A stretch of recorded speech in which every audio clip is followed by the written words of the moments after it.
All right, what up, y'all? Y'all like my little new beat that I made? I made that. What up? All right, let's stop it. All right, cool. All right, y'all. So what I'm about to watch today is what I promised yesterday, which is pretty much an intro on how all this got started. But I do want to go ahead and cause I'm gonna let it play. While I'm letting it play, I'm intervene every now and again. It's gonna be a pretty long live. I ain't gonna lie, but I'm just pretty much doing it for myself. And if anybody ever chooses to scroll on my page one day and see it and spread the word, then cool, you know. But I wanted to show you the video I'm gonna be talking about today. Okay, the title of it, because like I said, I'm gonna be playing it on the computer, but damn. Let's see if you can see that. Let's see that. Oh, it's too bright. It's too bright. Turn it down, son. Alright. The name of it. Let's see. That's better. I'd rather do it like that. Okay, you see it. It's called Dr. Claude Anderson's on inappropriate behavior. Dr. Claude Anderson on inappropriate behavior. All right, let's go get started. I started watching this video last night. I had some thoughts, so let's go ahead and get started with it. Because by that point in time, about the 19... My bad, y'all. All right.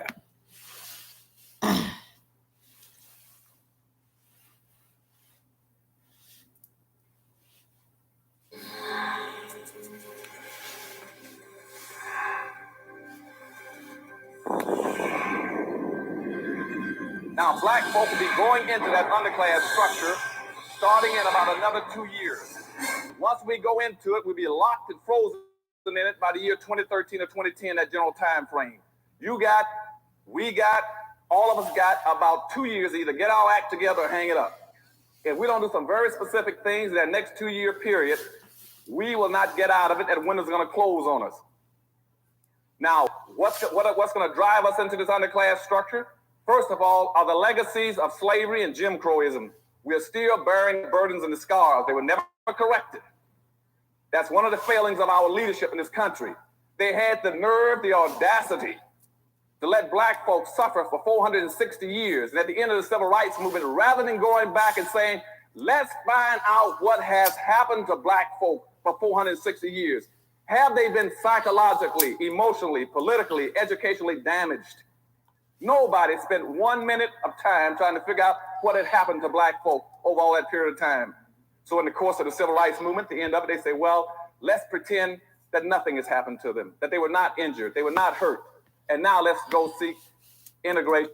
Now, one thing that he did just say is, he just said that the civil rights was not trying to see what's going on. That's a very true statement. But nobody's trying to see what happened. They're just trying to line their pockets and work with them instead of trying to figure this out and trying to get our sense of ourselves back. They did that. They pretend that we all equal.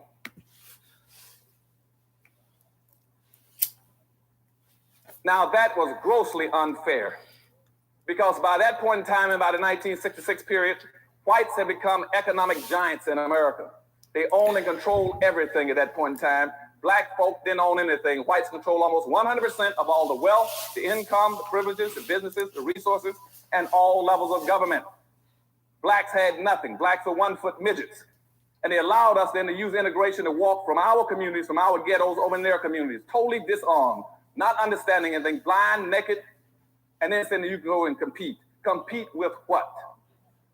And that's what's happening in South Africa right now, where you have black folk now who have been totally subjected to the most brutal form of legal and economic slavery around the world for almost 300 years in South Africa, where whites in South Africa control almost 100% of all the gold mines, the diamond mines, the chrome, the bauxite, the magnesium, the land, businesses, the farms, the animals.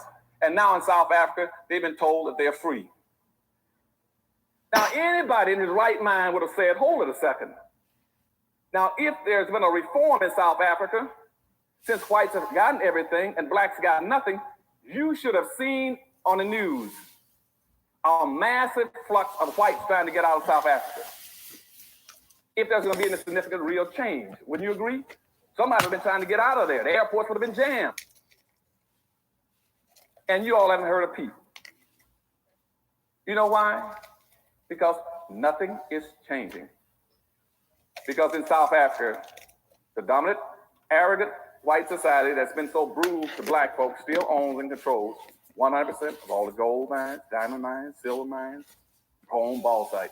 They saw no South Africans, you can now compete. And that's the problem in black America. We've been told now that we can compete, and I say, well, with what? And now by going into our underclass structure, going to be 7 converging factors going to push us. Get my little summary up. 1, we're going to have an increased amount of conservatism in the country, and I'm going to talk about conservatism in a few minutes.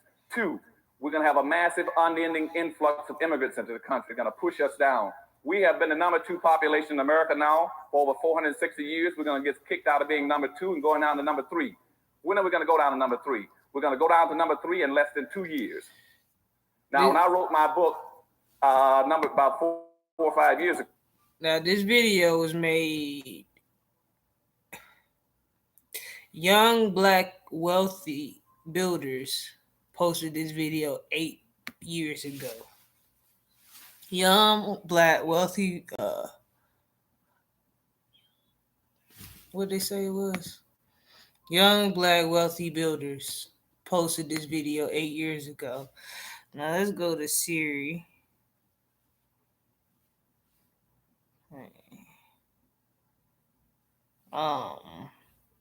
Let's go to Google and type in what is population ratios. Let's try that.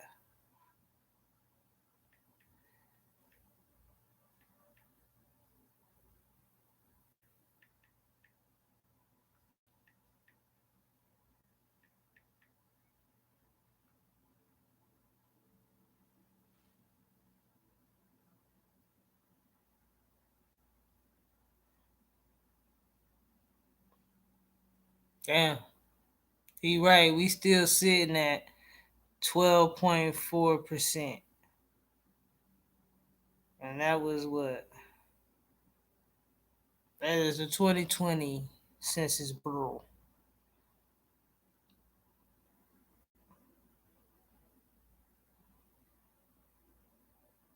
I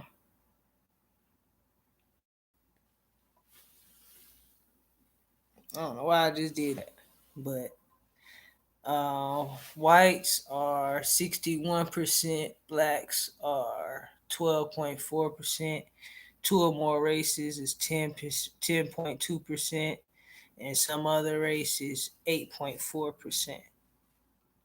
So, yeah, we still on that steady pace of that. Years ago, and I hear people talking about stuff like that too. So they've now moved in 6 years from 9% up to 11%. Blacks were 12.3% 6 years ago. They're still at 12.3%. Now you got the Hispanics at 11 and blacks at 12.3. According to the Census Bureau 2 weeks ago in Washington, D.C., they anticipate Hispanics passing blacks right on time, as I had predicted. Now, Wall Street Journal, the left-hand column 2 weeks ago, on the left-hand side of the page, I can send it to you if you want, it says that when Hispanics pass black people, at that time, the whole political structure will shift gears. There'll be a power shift in America. That nobody's going to go to black folk to ask them anything anymore because you're no longer the dominant minority population. They're already preparing for this. They're already creating all kinds of major programs around the country where they will go and check with Hispanics about anything they want to know about minorities. Black folk will get their information through the Hispanic Society. Then by the year 2005, the Asians are going to pass black folk. Then you're going to get kicked from being number 3 down to number 4. He had that wrong because the Asians are now passing black folks. Have to pass through those two groups. And those two groups do not have your interest at heart. They don't understand your problems and don't care about it. If you can't compete, they're going to say that's tough. And so what we're going to try to do today in dealing with that one issue, as well as conservatism and the problems of technology in America that's also going to make us push us in the underclass, is to teach you how to compete. We got to understand we got these problems, but you got to understand where the problems came from. And I want to give you a real fast education today, because the real clue to liberation is not only education, it's re-education. And that's what we're going to talk about this morning. I'm going to show you how we got into our dilemma, how we got out of it, how we must get out of it. Nothing has happened to black folk by accident. Everything that's happened to you has been systematically programmed through what I call social engineering. You are a victim of historical social engineering. Now let's go back and start dealing with some of these issues. And a lot of this would you also find covered in my book, Black Labor, White Wealth, and the other 2 books I got coming out this year. One is called Dirty Little Secrets, and the big one is called Powernomics. How do you do it?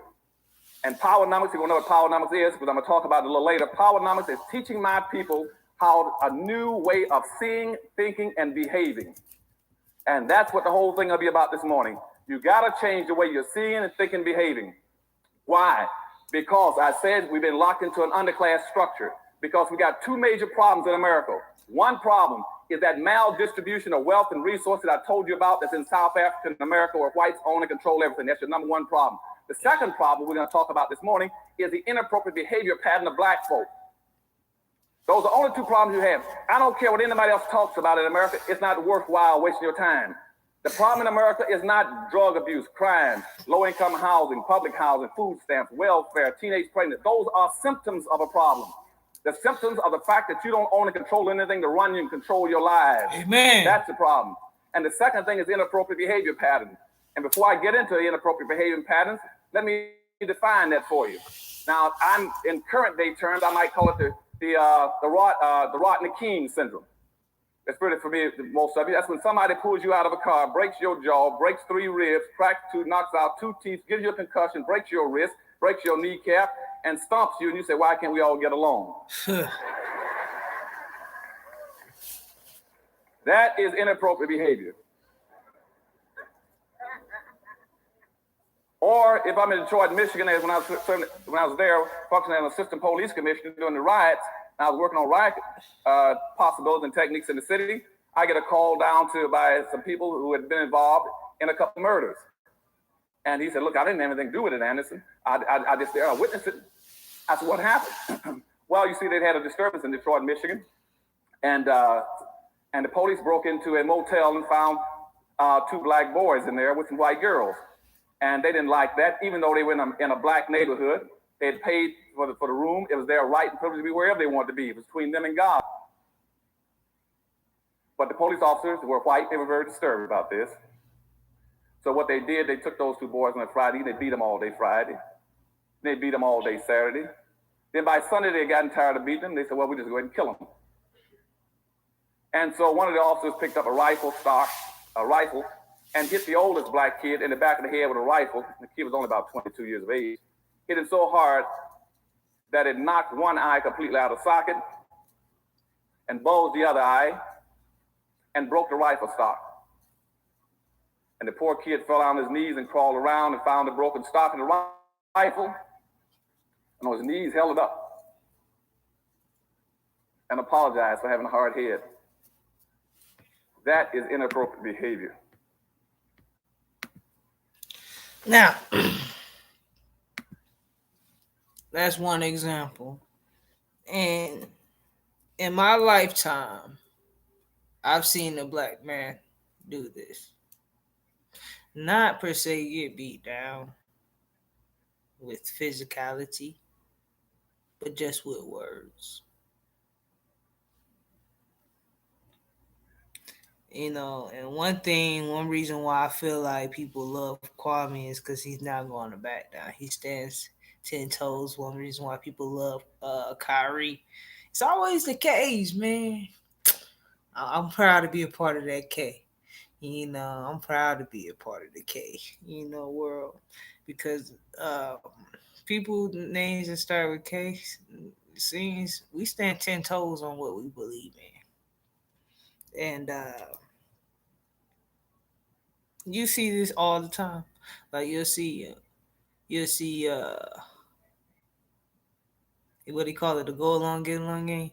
You see them, they'll have one thing. They may disagree, and they hear somebody that they feel like will kill them or will beat them down and take their money. They just feel like they defenseless against. They going after them. And then you'll see them just turn around and be like, I'm sorry, you're right. What? That's a perfect example, Mr. Clark Anderson. I'm sorry, Dr. Clark Anderson. Thank you to young black wealthy entrepreneurs. I'm sorry, builders. So yeah. The question should have been, why are you brutalizing me and killing me? What have I done to you? And so that's kind of inappropriate behavior. It's what we've been systematically programming to displaying as black folk in a very highly competitive society. So what I want you all to start thinking about today and all throughout my speech today is not who you're against, but who you're for. I want you to understand that you're in a very highly competitive situation. You're going to be competing to survive and prosper. And that's what racism is all about. Contrary to what anybody tells you, and I just saw a definition of racism in the Washington Post last week by a noted columnist who's a conservative. And what he was really talking about was prejudice and discrimination. He wasn't talking about racism, but he was mystifying the word. That's why I finally figured out why he's always on the wrong side of the issue relating to black folk. He thinks that a black person can be racist. A black person cannot be a racist. Racism is a power relationship between groups of people. That's all it is. It means for one group of people have control of so much wealth and power and resource that it can deprive, hurt, and injure and exploit another group to benefit itself. Never in the history of this earth have black folk ever controlled that much resources and where they can have gone out of their way to exploit, injure, and do something to whites. So therefore, racism only started in the 16th century. Okay, so before you get dive deep into there, I want to say this.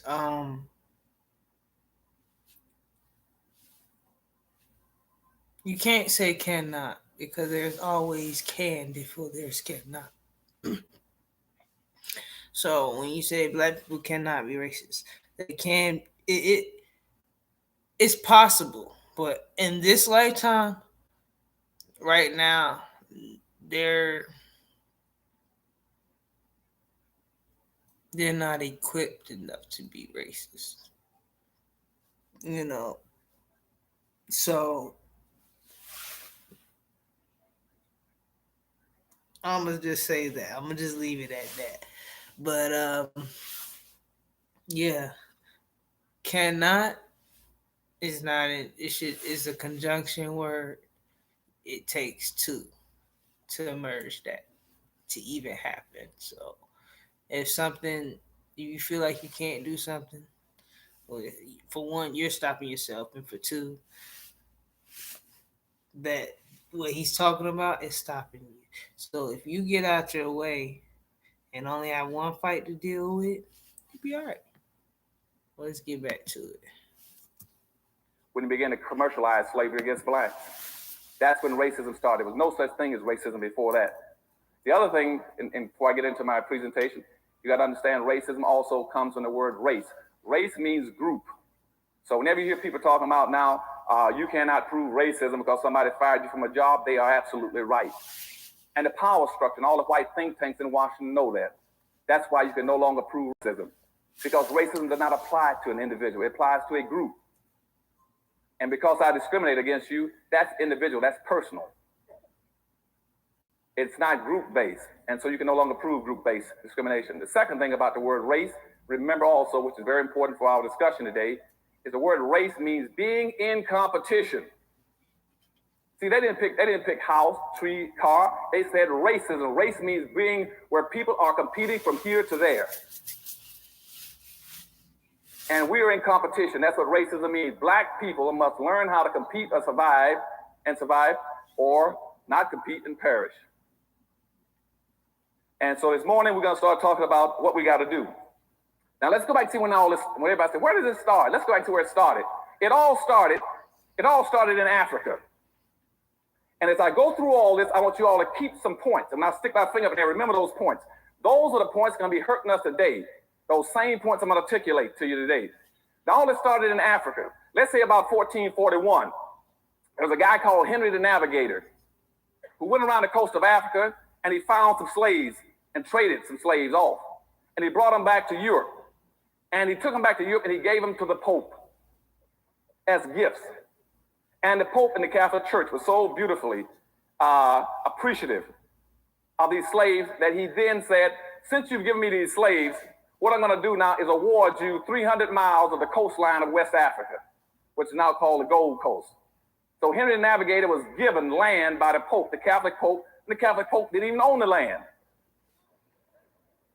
But he gave him all the rights of 300 miles of coastlines of West Africa. Said it belongs to you. That was in 1441. And so and Henry the Navigator was a Portuguese.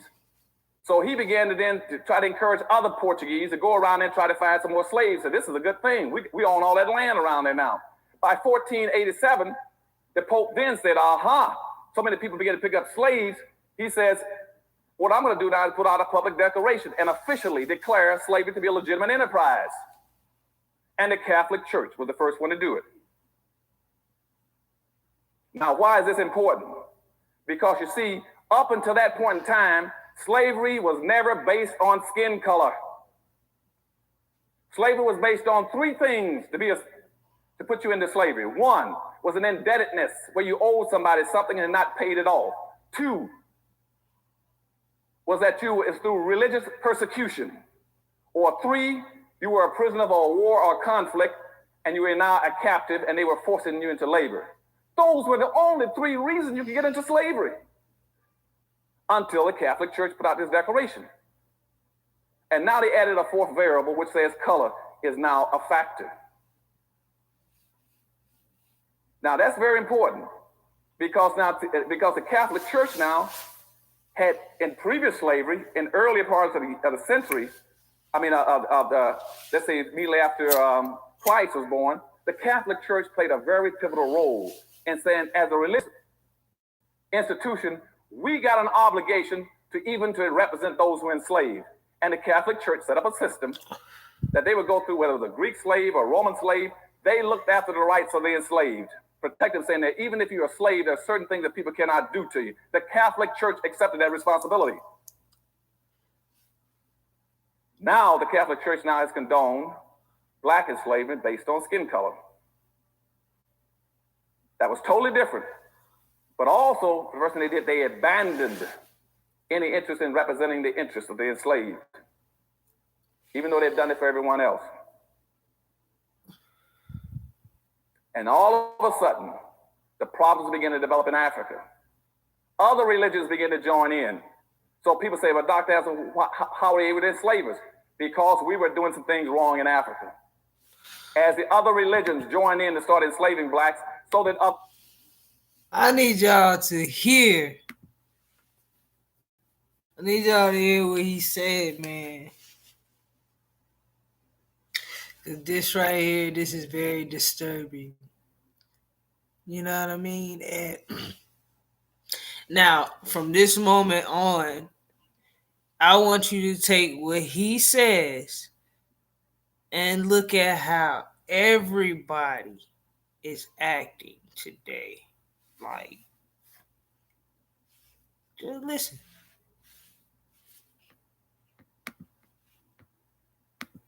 other nations, so did other ethnic groups. And black folk were totally ill prepared to deal with it because we've been doing some things wrong in Africa ourselves. See, going back to about 765, the Muslims had been trying to get into Africa for the longest because they'd heard about all the gold and silver and the wealth in Africa. And the Muslims had been going around, the Arabs had been going around Africa trying to conduct holy wars against dark-skinned people to get access to the resources. And starting in 765, not 17, but in 765, the Arabs started enslaving black folk. They enslaved on an average of 1 million blacks every 100 years and shipped them out of Africa. So now if you start to count from 765 up to the present day, that's over 1,300 years. That means over 13 million blacks have been shipped out of Africa just by the Arabs. Bro, that ain't 13 million. That's beyond millions. That's beyond millions. That's beyond billions. That's beyond billions. That's beyond billions of people.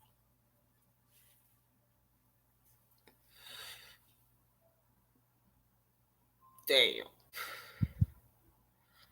Like, another thing I need you guys to keep in mind is who he says. Okay. I've been around places where there's different cultures, different people, and that's the type of environment I like to be in. I don't like to be in just one environment where,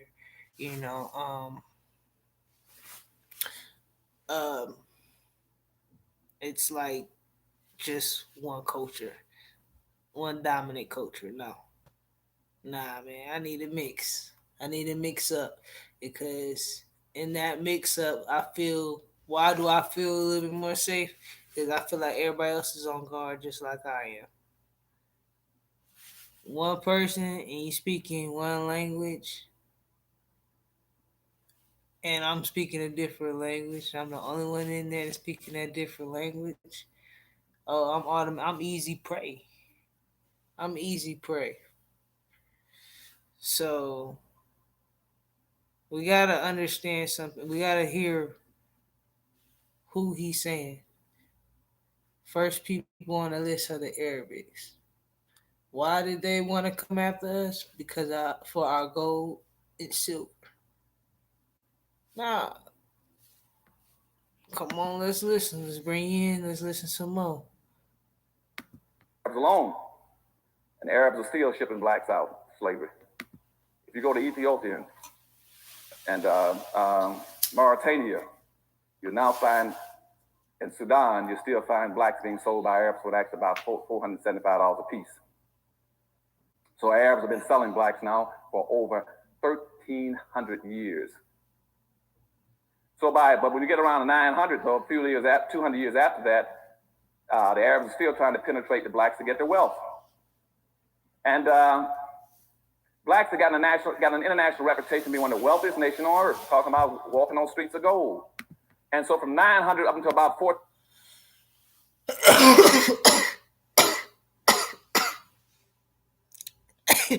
And I want to.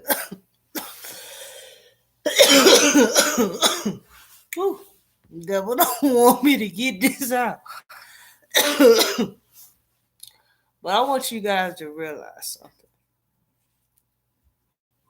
He talking about in 900, 700, and whatever he just said to now. People are still trying to get our gold. And one thing I have to tell y'all is, if they ain't drained this out yet,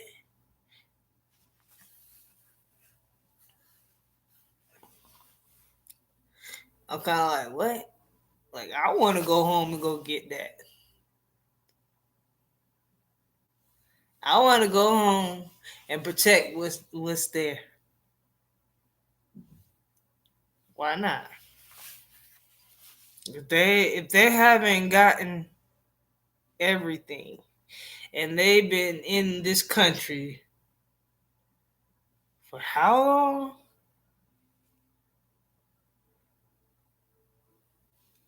400 years. And y'all just got this little bitty stuff and they still got more over there and y'all all fighting over it. I want to go home and go fight. As long as they promise us a piece of some land over there where, you know, we have a peace of mind. Let's go. Let's go. Why not? 1400, they lived reasonably well because people were afraid to penetrate Africa. Because blacks also had a ferocious reputation for being invincible fighters. They were scared of the jungles and the black warriors. So no one went into Africa to get them, but the Arabs were still trying to get in, get access to the wealth and resources. Now I'm back up to the 14th century again. Now in the 1400s, about the same time as I just told you that the Pope declared that officially that blacks can be enslaved, at the same time Timbuktu was invaded by the Arabs. They finally broke through. They broke through because... Hold on, y'all. So I want to look up what is Timbuktu. All right, let's go. Let's go. Google.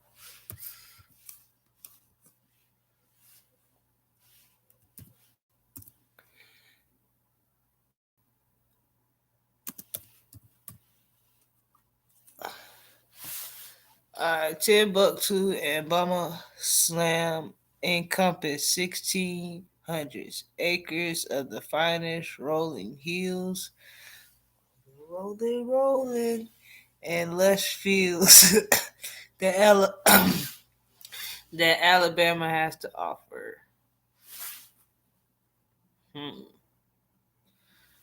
So, this is in the 1600s. This is in the 1600s. Wait. Let's get the history of Timbuktu. Alright. Timbuktu started out as a seasonal settlement and became a permanent settlement in the early 12th century after a shift in trading routes, particularly after a visit by Mansa Musa around 1325. Timbuktu flourished for its trades in salt, gold, ivory, and slaves. So whatever it was, people were always involved in a trade. It for a short period of time until the expanding Shanghai Empire absorbed the city in 1468. A Macron, a, Mac, a Macron army defeated the you know what I'm saying, in 1959. Shanghai in 1591. I'm sorry, 1591, and made Timbuktu rather the Geo their capital. Um, the invaders established a new ruling class, the Amara, who after 1612 became virtually independent of Morocco. However, the golden age of the city when it was major learning and culture center of the Mala Empire was over. It entered a long period of decline. Hmm. Hmm. So what I got from that is even in the 1300s, there was slavery. And that's why they say, oh, that's why white people always throw that shit out there. Like, oh, well, Blacks used to trade us.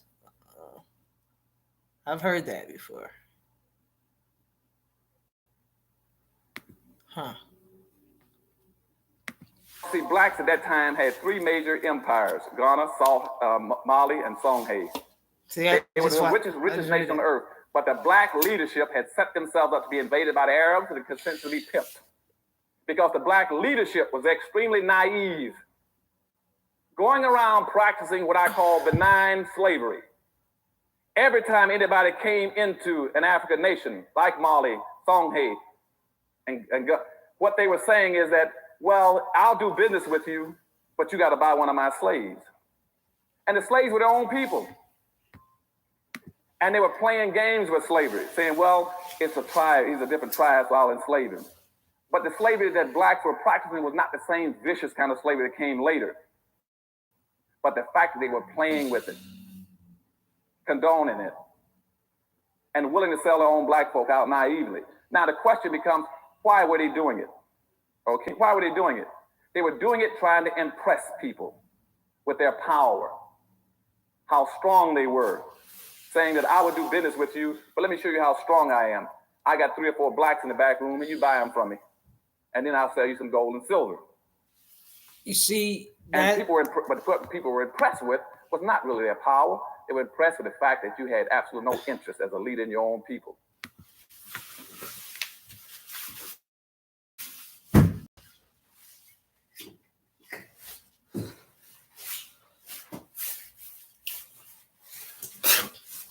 One thing I want you to realize is,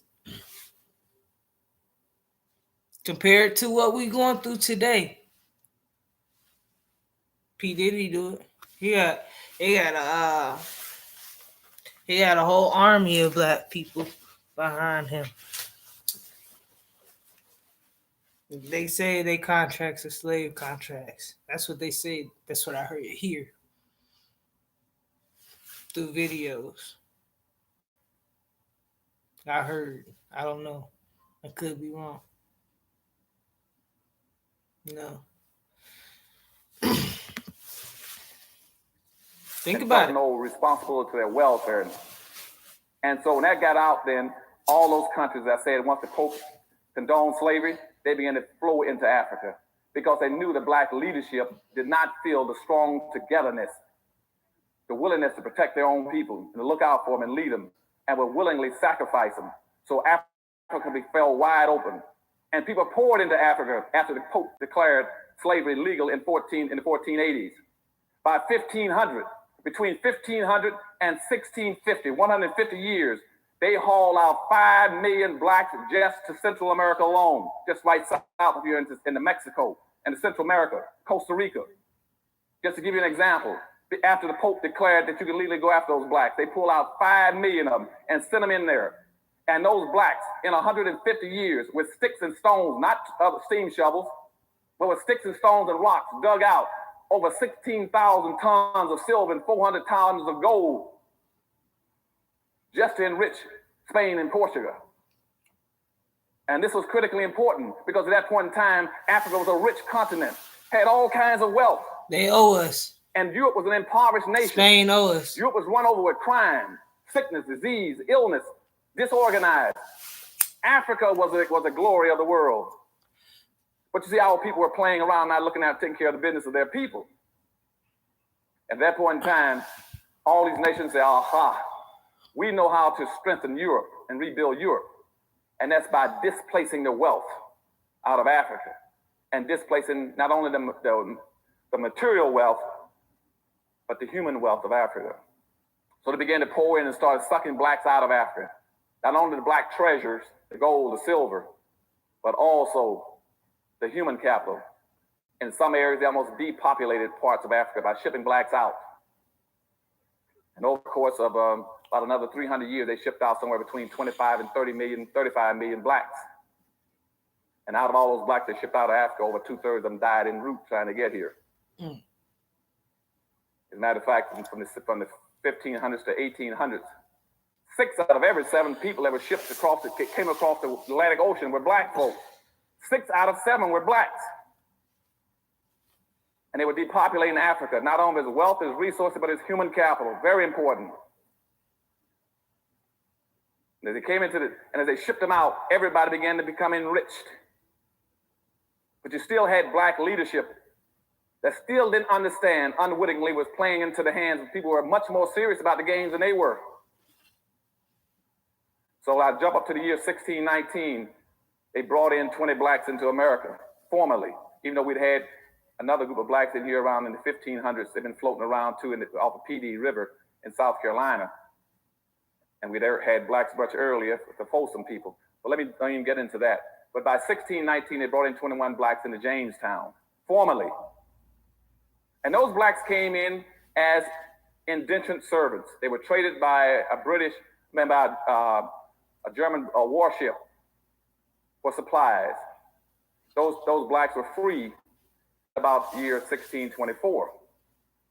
But something very important happened right before 1624. In 1621, you had a black guy named Anthony Johnson.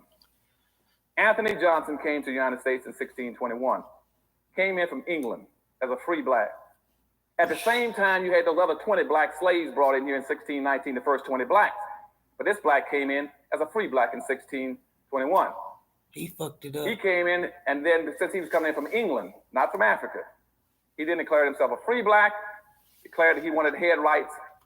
And head rights in those days says anybody coming to the country can get 640 acres free right off the bat. And plus you can get another 500-600 acres for every slave that you. Now, I want you to compare Anthony Johnson to Jay-Z. And I want you to compare Anthony Johnson to Suge Knight, to Sean Puffy Combs, too. To a lot of these music. Birdman. Listen to what he says Anthony Johnson does, and think about what all these music labels do. He immediately went and had 13 blacks. He brought in them, we got him 13 black slaves. He's black. So within a few years, about 15 years, he was one of the richest blacks in the colonies. But he was enslaving his own people. Now, going up to 1638, Maryland Colony then put out a public edict that laid the cornerstone for racism in this country, saying that now that black folks coming into this country and they began to intermingle with whites and socialize like Johnson and trying to integrate, we got to pass a new law. So the state of Maryland put out a law called the Doctrine of Exclusion. The Doctrine of Exclusion says that no black shall be permitted to enjoy the fruits of white society. That was in 1638.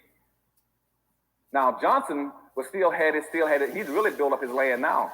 He had all kinds of land and a whole bunch of slaves, getting close to about 70, 80 slaves now. And a white guy went over to one of his plantations. And one of the black slaves there, named John Castor, asked him, says, why am I a slave here with this guy? He says, I didn't know that. He says, he owns me for life. How does he own me for life? And the white fellow who was a plantation owner also said, look, he doesn't own you for life. You know, didn't you contract for indentured servantship? Indentured servantship runs 5 or 7 years. What do you mean he's got you for life? This black guy said, I've been working for this Anthony Johnson, this black slave plantation owner, for almost 27 years. The guy said, well, just run off and leave. Forget about him. You don't have to keep working for him. So the black slave, John Castor, ran off. But guess what happened? Anthony Johnson then went to court. And he sued the white plantation owner who had encouraged the black to run off. Sued him in court, and the court accepted Anthony Johnson's claim against his black slave, saying that he owned that slave for life. Now, what happened there never had ever happened on the history of the earth to black folk. And then this for all of a sudden, a person laid claims against an individual for the rest of his entire naked life. And it was a black man. And once that court decision was made, whites picked it up. and say, aha. So by 1665, all the states then started passing enslavement laws. They went back, took the doctrine of exclusion, say, now, the doctrine of exclusion with Maryland says that black folks shall always be excluded and never be permitted to enjoy the fruits of white society. But after listening to the court decision for Anthony Johnson, we got a good thing going now. So they took that same doctrine and expanded it. And now the doctrine says that not only should black folk be excluded, subordinated, non-compensated, non-competitive managed workforce for the personal confidence and wealth building of white society. That became the enslavement codes, both explicitly and implicitly. And all the states began to enact it then, based on Anthony Johnson's ruling in court that he owns another black person for life. Now the system picks up. We jump now to about 1704. 1704, there's a black kid. There are a whole bunch of slaves coming in from Africa on a slave vessel called the Eagle. The Eagle is heading towards America. There's a young black boy on there, along with some other older slaves. The slaves decide to revolt on the ship. Now, this young black boy, to me, is like a Candace Owens. Or a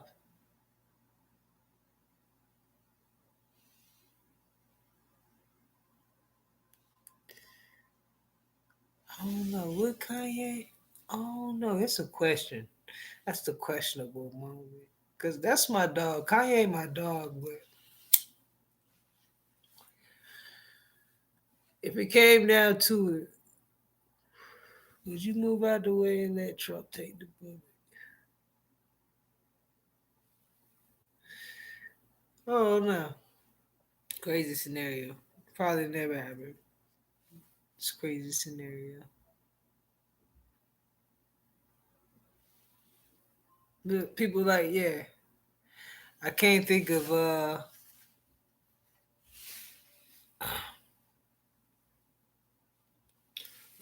okay. Anybody in the music industry, anybody Kevin in acting industry that's like up there, Superbucks up there, yeah, all of them.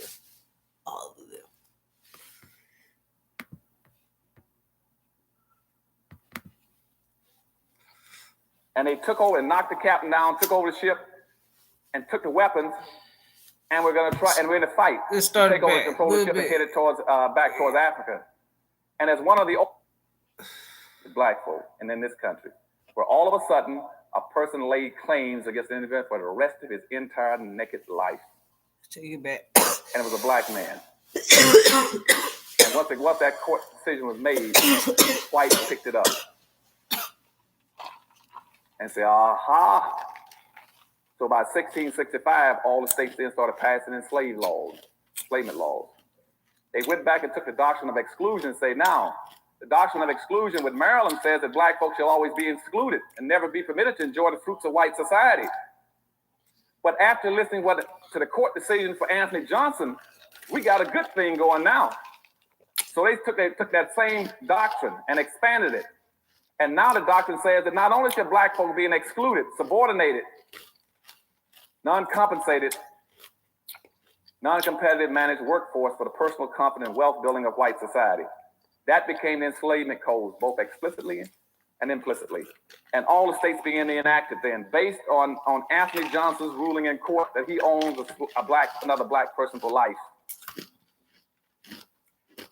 Now the system picks up. We jump now to about 1704. 1704, there's a black kid. There are a whole bunch of slaves coming in from Africa on a slave vessel called the Eagle. The Eagle is heading towards America. There's a young black boy on there, along with some other older slaves. The slaves decide to revolt on the ship. And they took over and knocked the captain down, took over the ship, and took the weapons, and we're going to fight to take over the control of the ship and headed back towards Africa. And as one of the older slaves grabbed a machete, and he said he's going to kill the captain so they can completely have control of the ship, As he swung at the captain, a young black slave jumped up and got in the way and protected the captain and took the blows himself, which chopped off one of his arms and protected the captain. And by protecting the captain was able to recover the control of the vessel, put down the insurrection, and it then hung all the blacks who were trying to revolt, except a young black kid who was only 19. When the captain got to America, he gave him to supposedly a benevolent slave owner and rewarded him with recognition, and says that after he's been educated and recovered from his wounds, that he's to be set free. And again, this young boy, he placed more importance on protecting other people than getting his free people out of a dilemma. But he was rewarded and recognized for it. And he personally benefited at the expense of his own people. That was in 1704. 1705, the colony said, what we need to do now is pass slave codes so we can regulate slaves' behavior, period. Slave codes were passed to tell you exactly how every black person must act in America, what he could not do, and what every white person must do to make sure black folks stayed in line. Then they passed another law at the same time with it, which is still in effect today.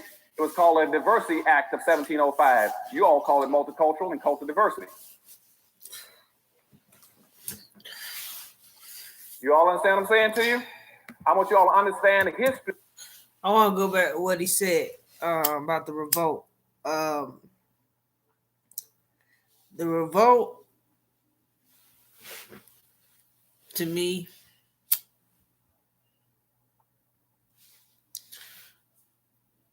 still could have happened.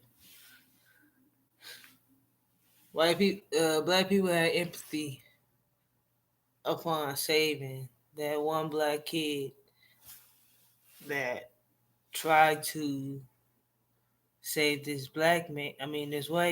They had empathy because that was one of them.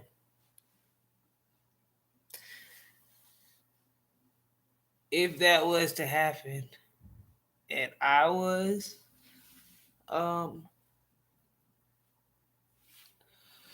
if that was to happen, and I was like in that revolt, yep, it would be just collateral damage. I would just go ahead. Y'all push him to the side, take care of him. Let's go ahead and get what we got to get done. You got to understand one thing. When it comes down to black tragedies, that is a perfect distraction for us because we empathize with that one black person. This one black soul is like losing like 1 million. You know, like that hurts. Like we all feel it. When we lose one soul, we all feel it. And some other races feel it too. I'm not going to exclude any other races, you know. But when somebody means a lot to us and they pass away, like a Nipsey Hussle or Dr. Sebi, we didn't know these people, but we overstood what these people were bringing to the table. And to me, I don't care how many fall. I don't care how many fall. We got to get this through. We got to get it through. We got to get it through. If you ever want to figure out how to get out of your dilemma, never spend your time trying to work on anything unless you know how it got into place. And then you take it out of place. The multiculturalism and cultural diversity started in 1705. They passed a law at the same time saying, how do we control black folk now? They said, now that we got all these blacks coming to the country, we got a good thing going. They said, because now all over Europe was being advertised, if you want to become wealthy and powerful, go to America. We guarantee if you go to America, we give you free land and free labor. You'd have to be an idiot not to get rich. You don't have to do anything. We'll give you all the land you want and and England started a franchising system, so which means even if you couldn't afford to buy slaves, we had a franchising concept, which means England would give you the land and give you the slaves. All you do is pay them a commission, just like McDonald's and Burger King. That's where the whole franchising concept came from. It was from England with slavery. And so people rushed into this country, but they had to set up external controls saying, how do we control them when they get here? But always blacks coming into the country, because I just told you 6 out of every 7 persons coming across the Atlantic were black folk. They were pouring into the country, but they want to make sure enough whites are here to benefit and get the fruits of black folks' labor. And so they passed the cultural diversity, which says, the cultural diversity law says, for every 5 blacks you own, you must have 1 white person. You must always have 1 white person there to monitor, to make sure that black folk are being monitored and kept under control, that you understand what they're up to. There goes, when you do apply for a job, when they ask you, are you white, black, Hispanic, or other? And please believe me, if you pick other and they see it and they look at you, oh, they gonna put black. I always wanted to know, why did they do that? The truth behind why they did it. Just to have a balance of just make sure, and they say it to you. They say we want to have an equal balance of people coming in. So like when you went to like a job, like when you went to go apply for a job like Burger King or McDonald's, you always had all these black workers but 1 white manager. And it typically was about 5. Whoa. Do you see the effects of how what they were doing in 1700s still apply right now? So they say we free, but we not free.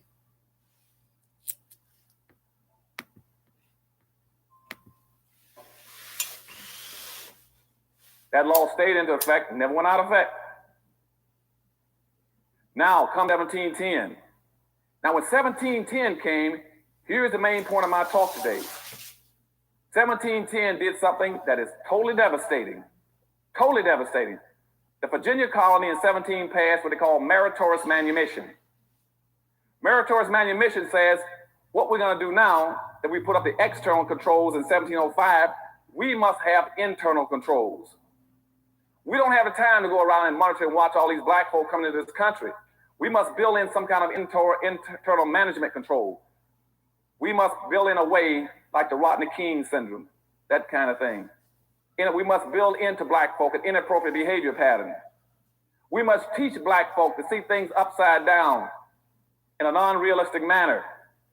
And what they did very systematically was like taking glasses and painting pictures on it upside down. And we found out in laboratories in sociology and psychology that even if you paint the world upside down for a person to put glasses on their eyes, we found that the subjects can learn to live upside down.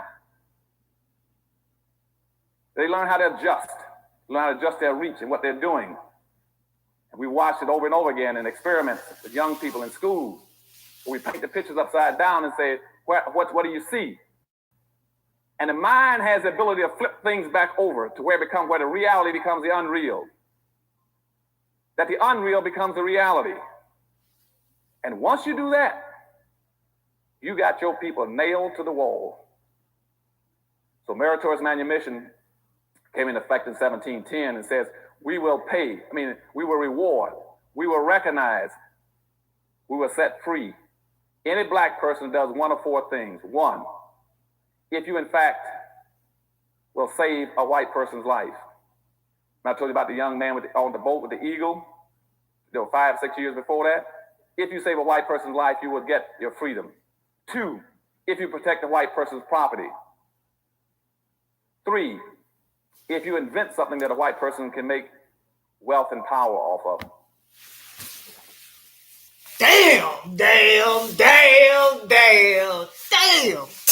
Ah, damn. Whoo, hot damn. Oh man, like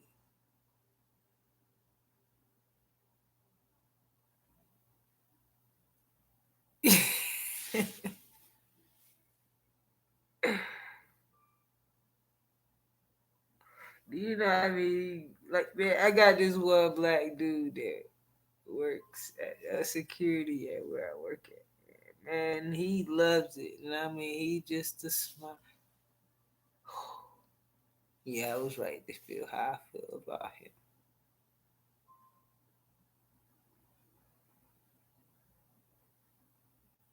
Mm.